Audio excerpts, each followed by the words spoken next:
মায়ের ছাদ বাগান দিয়ে আজকের মিনি ব্লগটা আমি শুরু করলাম।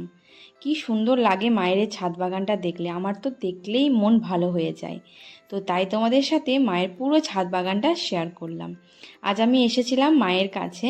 মা আর কি আমাদের ইনভাইট করেছিল, যেহেতু পায়েল এসেছে।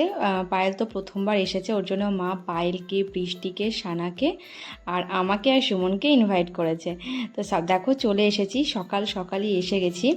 তো যেহেতু ঘরে গাড়ি ছিল না দুটো, তো সুমনকে আর কি দুইবার করে নামাতে আসতে হয়েছিল। প্রথমে বৃষ্টিকে আর সানাকে নামিয়ে দিয়ে গেল, তারপরে আমাকে আর পায়েলকে নিয়ে এলো। আসার সাথে সাথেই মা এখানে মিষ্টি দিয়ে দিয়েছে। আর সানার বৃষ্টি আগে এসেছিল, ওরা আগেই খেয়ে নিয়েছে। আর অনেকেই বলে বৃষ্টিকে নাকি আমার বোনের মতো দেখতে, এটা অনেকেই নাকি ভুল করছে এখন। বৃষ্টিকে তোমরা তো জানোই। তো মানে শীষ পর্যন্ত এসে পড়ে বলেছে যে রূপা বিপি এসেছে, কিন্তু তারপরে দেখেছে যে ওটা আর কি বৃষ্টি। তো তোমাদের কার কার একই রকম মনে হচ্ছে অবশ্যই কমেন্ট করে জানাবে।